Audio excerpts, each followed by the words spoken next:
बिस्मिल्लाहिर्रहमानिर्रहीम, अस्सलाम वालेकुम। डियर स्टूडेंट्स, उम्मीद है कि आप सब खैरियत से होंगे। My name is Adeel Mehboob, I am lecturer of computer science and I am your computer teacher. आज की इस वीडियो में हम पढ़ने जा रहे हैं अनगाइडेड मीडिया और उसकी टाइप्स, जिसमें माइक्रोवेव, सैटेलाइट और मोबाइल कम्युनिकेशन पढ़ेंगे स्पेसिफिकली। और उसके बाद फिर हम मॉडेम, उसका ट्रांसमिशन रेट, उसकी स्पीड और मॉडेम की टाइप्स भी पढ़ेंगे, जो कि मोस्ट इंपॉर्टेंट है। ये दोनों लॉन्ग क्वेश्चंस हैं बोर्ड के पॉइंट ऑफ व्यू से, तो ध्यान से समझिएगा। तो चलते हैं लेक्चर की तरफ। डियर स्टूडेंट्स, जैसा कि आपको पता है, लास्ट लेक्चर में हमने पढ़ा कि गाइडेड मीडिया क्या होता है और गाइडेड मीडिया की टाइप्स हमने डिस्कस भी कर ली। और अब हम पढ़ने जा रहे हैं अनगाइडेड मीडिया, और आज के ही लेक्चर में हम मॉडेम्स और उसकी टाइप्स भी डिस्कस करेंगे और ये चैप्टर कंप्लीट करेंगे। हमारे पास जो अनगाइडेड मीडिया होता है, इसके बारे में पहले भी मैंने आपको बताया, अब फिर बताने वाला हूँ कि अनगाइडेड मीडिया ऐसा मीडिया होता है जिसके अंदर सिग्नल्स के जरिए से डाटा ट्रैवल किया जाता है। दो डिवाइसेज या दो से ज़्यादा डिवाइसेज आपस में कम्युनिकेट की जाती हैं with the help of signals. ये जो सिग्नल्स हैं, ये रेडियो सिग्नल्स भी हो सकते हैं, रेडियो वेव्स की फॉर्म में, माइक्रोवेव सिग्नल्स भी हो सकते हैं और इंफ्रारेड वेव्स भी हो सकती हैं। ये जो सिग्नल्स हैं, ये हमारे डाटे को रिप्रेजेंट करते हैं और डाटे को लेकर जाते हैं एक जगह से दूसरी जगह। ये गाइडेड नहीं होते या बाउंडेड नहीं होते कि इन्होंने एक ही पाथवे से ट्रैवल करना है, जिस तरह से वायर मीडिया यानी गाइडेड मीडिया में हमने पढ़ा था। गाइडेड मीडिया में हमने पढ़ा था कि डाटा जो है वो एक ही वे से ट्रैवल करेगा और वो वे है उसका वायर। वायर जहाँ जहाँ से गुजर रही है वहाँ से वो डाटा गुजरेगा, लेकिन इसमें ऐसा नहीं। इसमें डाटा जो है वो सिग्नल्स की सूरत में ट्रैवल करता है और इसका पाथवे डिसाइडेड नहीं होता। अनगाइडेड मीडिया की हमारे पास तीन टाइप्स हैं, तीन इकसाम हैं, जिनमें सबसे पहले हमारे पास आता है माइक्रोवेव, नंबर 2 पे satellite communication and number 3 is mobile communication. Microwave एक ऐसी ट्रांसमिशन है जिसके अंदर हमारे पास यूज किए जाते हैं टावर्स, और टावर्स के ऊपर लगे होते हैं एंटीनास। हमारी जो कम्युनिकेशन है वो एंटीना टू एंटीना ट्रैवल करती है। एक माइक्रोवेव स्टेशन से दूसरे माइक्रोवेव स्टेशन तक डाटा ट्रैवल करता है। इसकी एग्जांपल मैं आपको देता हूं। फर्ज करें एक शख्स है जिसने मैसेज को सेंड करना है, सेंडर है, और दूसरा है रिसीवर। जब सेंडर मैसेज को सेंड करेगा और मैसेज जो है वो सेंड हो रहा है माइक्रोवेव सिग्नल्स की शक्ल में, तो ये जो माइक्रोवेव सिग्नल्स होते हैं ना, इनकी एक कैपेसिटी होती है, एक लिमिट होती है कि इतने मील तक ये जा सकते हैं, उसके बाद ये ज़ाया हो जाते हैं, वीक हो जाते हैं। पहले वीक होते हैं, उसके बाद ख़त्म हो जाते हैं। इनके वीक होने से पहले पहले अगर इनको कोई एंटीना मिल जाए, अगर इनको कोई बूस्टर मिल जाए, एंटीना को बूस्टर भी कहते हैं, तो बड़े बड़े टावर्स के ऊपर ये बूस्टर या एंटीनास लगाए होते हैं। ये एंटीनास इनको दोबारा से बूस्ट अप कर देते हैं और नेक्स्ट माइक्रोवेव स्टेशन तक पहुंचा देते हैं। माइक्रोवेव स्टेशन किसे कहते हैं? आप लोगों ने अपने इर्द गिर्द ज़मीन पे बहुत सारी जगहों पर टावर्स बड़े बड़े लगे देखे होंगे, जो रेड कलर्स के होते हैं, और उनके ऊपर एक रेड लाइट भी होती है। उनके ऊपर एंटीनास लगे होते हैं जो कि सिग्नल्स को रिसीव करते हैं और फिर आगे ट्रांसमिट करते हैं। इनको ट्रांसमीटर्स या रिपीटर्स भी कहते हैं, कि सिग्नल्स को रिपीट कर देते हैं। अब ये सिग्नल्स को दोबारा से बूस्ट अप कर देते हैं कि वो मज़ीद आगे ट्रैवल हो सके। फिर आगे नेक्स्ट माइक्रोवेव स्टेशन, फिर उससे नेक्स्ट माइक्रोवेव स्टेशन, करते करते ये डाटा हमारा पहुंच जाता है किस तक? रिसीवर कंप्यूटर तक। तो माइक्रोवेव जो ट्रांसमिशन है ये फॉलो करती है लाइन ऑफ साइट को, यानी ये बिल्कुल स्ट्रेट डायरेक्शन में ट्रैवल कर सकते हैं, और ये जो सिग्नल्स हैं ये बेंट नहीं होते, ये बेंट नहीं हो सकते, ये बिल्कुल स्ट्रेट डायरेक्शन में ट्रैवल करते हैं। ये जो टावर्स हैं ये बड़ी बड़ी बिल्डिंग्स के ऊपर भी लगाए जाते हैं और माउंटेन्स के ऊपर यानी पहाड़ों के ऊपर भी लगाए जाते हैं। ये बहुत ज़मीन से बहुत ऊंचाई पर लगाए जाते हैं और इन टावर्स के ऊपर जाके फिर एंटीनाज होते हैं। ये एंटीनाज हमारे सिग्नल को रिसीव करने के बाद आगे ट्रांसमिट कर देते हैं और फिर नेक्स्ट जो माइक्रोवेव स्टेशन है वो फिर आगे ट्रांसमिट करता है। ये जो माइक्रोवेव स्टेशन होते हैं ये 20 से 30 मील की दूरी पर एक दूसरे से लगाए जाते हैं, 20 to 30 miles apart. Microwave transmission में हमारा डाटा जो है वो बहुत ही स्पीड में ट्रैवल कर जाता है और सेंडर से रिसीवर तक पहुंचता है। और जैसे कि मैंने आपको बताया कि सिग्नल्स की कैपेसिटी होती है कि वो एक खास लिमिट तक जा सकते हैं, उसके बाद वीक हो जाते हैं और फिर ज़ाया हो जाते हैं। तो उनके वीक होने से पहले पहले जो कंपनीज होती हैं वो बूस्टर्स लगा देती हैं और एंटीनास प्लेस कर देती हैं, यानी कि माइक्रोवेव स्टेशंस वहाँ पर लगा देती हैं, तो जो कि उसको दोबारा से बूस्ट अप कर देता है।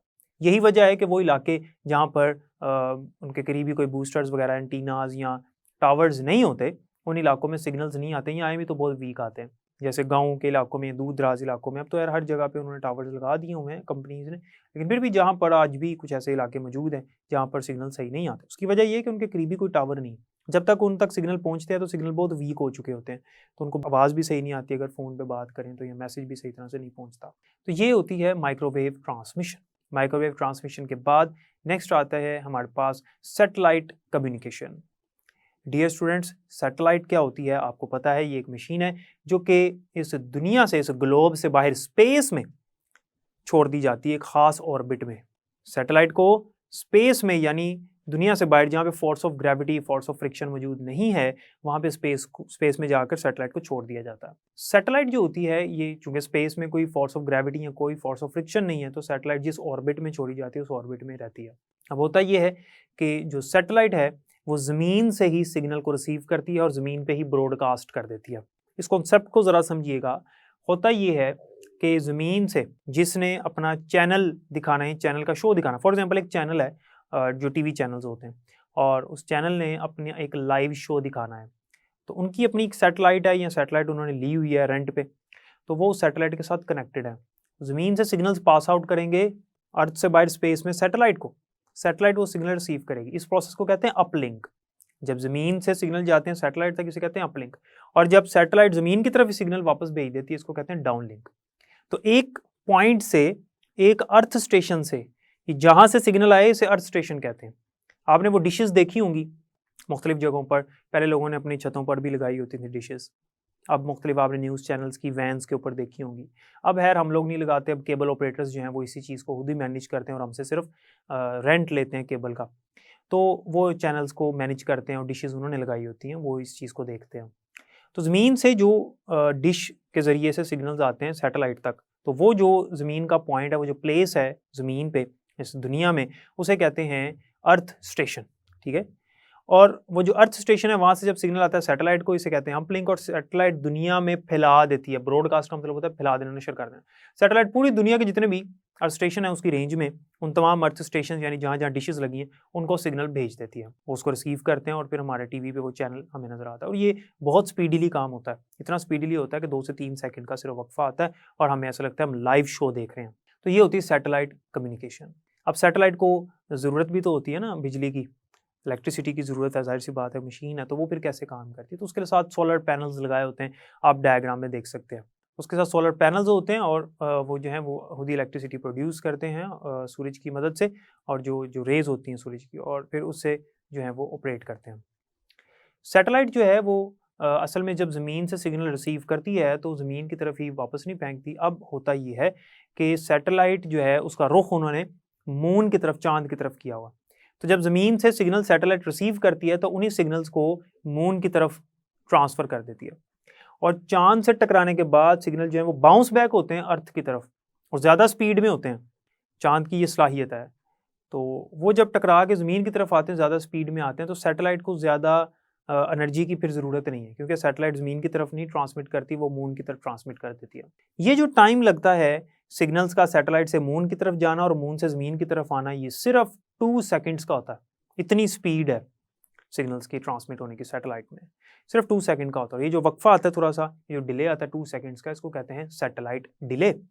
सैटेलाइट जो है ये लार्ज वॉल्यूम ऑफ डाटा बहुत ही स्पीडीली, बहुत ही फास्टली सेंड कर सकती है। लार्ज वॉल्यूम ऑफ डाटा बहुत ही स्पीड में सेंड हो सकता है, जैसे कि मैंने आपको पहले बताया।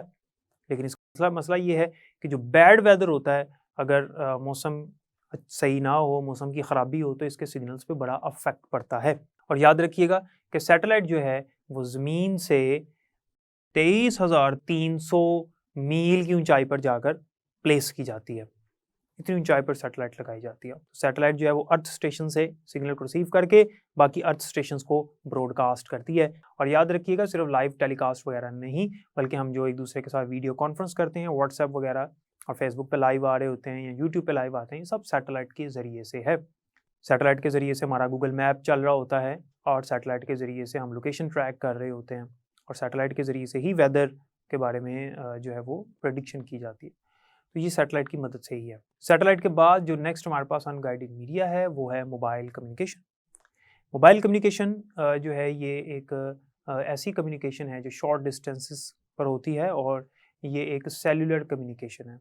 मोबाइल कम्युनिकेशन वायरलेस भी हो सकती है और वायर भी होती है। मोस्टली वायरलेस ही इस्तेमाल की जाती है। ये हमारे मोबाइल फ़ोन्स में इस्तेमाल की जाती है, इसे मोबाइल कम्युनिकेशन इसलिए कहते हैं। या मोबाइल कंप्यूटर्स जो होते हैं उनमें भी इसको इस्तेमाल किया जाता है, जिसकी एग्जांपल ब्लूटूथ और हॉटस्पॉट वगैरह, ये सारी इसकी एग्जांपल के अंदर आते हैं। या वाईफाई सिग्नल्स जैसे में रिसीव होते हैं, तो ये शॉर्ट डिस्टेंस पे होते हैं, तो इसे हम कहते हैं मोबाइल कम्युनिकेशन। ये था हमारा अनगाइडेड मीडिया, यानी वो मीडिया जिसके अंदर सिग्नल्स इस्तेमाल होते हैं, जो कि अनबाउंडेड होता है, जिसमें पाथ डिसाइडेड नहीं होता, डाटा किसी भी डायरेक्शन में फ्लो कर सकता है। इसमें हमने माइक्रोवेव, हमने सैटेलाइट कम्युनिकेशन और हमने मोबाइल कम्युनिकेशन के बारे में पढ़ा। डियर स्टूडेंट्स, अगला जो हमारा टॉपिक है, इस चैप्टर का लास्ट टॉपिक है और ये भी एक लॉन्ग क्वेश्चन है। इसका नाम है modem and the types of modem. Modem का जो वर्ड है, इसके स्पेलिंग आपको पता है MODEM। तो मॉडेम का जो वर्ड है, ये बेसिकली दो वर्ड्स का कॉम्बिनेशन है। MO stands for modulation and DEM stands for demodulation। आपको याद होगा इस चैप्टर के शुरू में मैंने आपको इनकोडर डिकोडर पढ़ाया था और वहाँ पर मैंने आपको बताया था कि इनकोडर वो डिवाइस है जो इनकोडिंग करता है और डिकोडर वो डिवाइस है जो डिकोडिंग करता है। ये जो इनकोडिंग है इसको मॉड्यूलेशन भी कहते हैं और डिकोडिंग जो है इसको डीमॉड्यूलेशन भी कहते हैं, याद रखना आपने। तो मॉड्यूलेशन की डेफिनेशन क्या हुई? The conversion of signals from digital to analog is called modulation और encoding, और the conversion of signals from analog to digital is called demodulation और decoding। तो मॉडेम एक ऐसी डिवाइस है, एक ऐसी कम्युनिकेशन डिवाइस है जो हम नेटवर्क में इस्तेमाल करते हैं कंप्यूटर्स को आपस में कनेक्ट करने के लिए, और इसका ये काम होता है कि ये मॉड्यूलेशन करता है और डीमॉड्यूलेशन करता है। जब हमारा कंप्यूटर मैसेज को सेंड करता है तो मॉडेम जो है वो मॉड्यूलेशन करता है, और जब हमारा कंप्यूटर मैसेज को रिसीव करता है नेटवर्क में तो वह हमारा वही मॉडेम जो है वो डीमॉड्यूलेशन करता है। मॉडेम जो है इसकी आगे दो प्रॉपर्टीज हैं, एक होता है इसका ट्रांसमिशन रेट और एक होती है इसकी स्पीड। डियर स्टूडेंट्स, आपको याद होगा लास्ट लेक्चर में मैंने आपको बैंडविड्थ के बारे में पढ़ाया था और मैंने कहा था कि कैपेसिटी ऑफ मीडियम की कितनी कैपेसिटी है कि वो एक सेकंड में कितने अमाउंट का डाटा भेज सकता है। So the measurement of transmission rate से क्या मुराद है कि कितने बिट्स का डाटा एक टाइम पे सेंड हो सकता है उस मीडियम के ऊपर से। तो मॉडेम के ट्रांसमिशन रेट से भी यही मुराद है कि कितने बिट्स का डाटा मॉडेम एक टाइम पे आगे सेंड कर सकता है।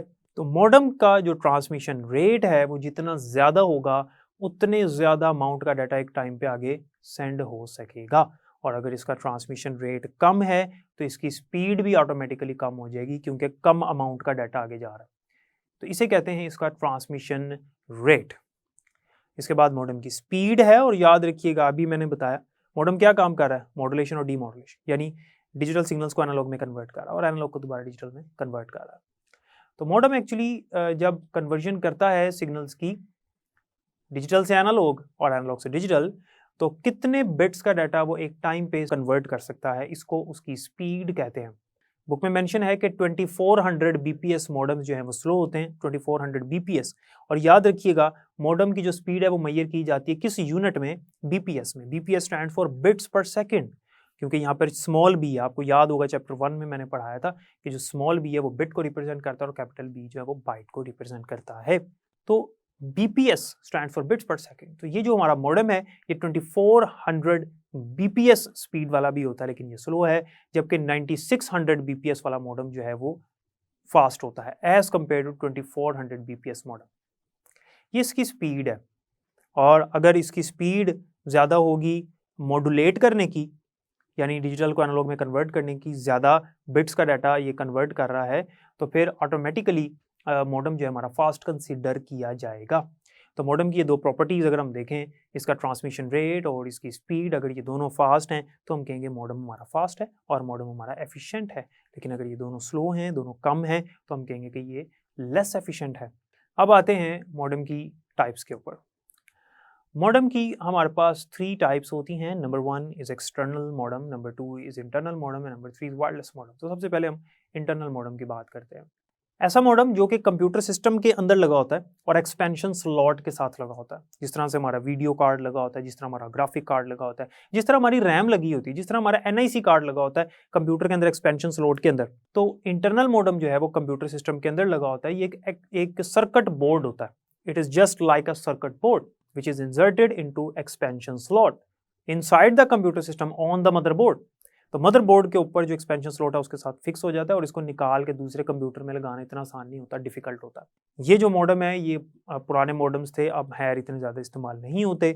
और दूसरे नंबर पर हमारे पास आता है एक्सटर्नल मॉडेम।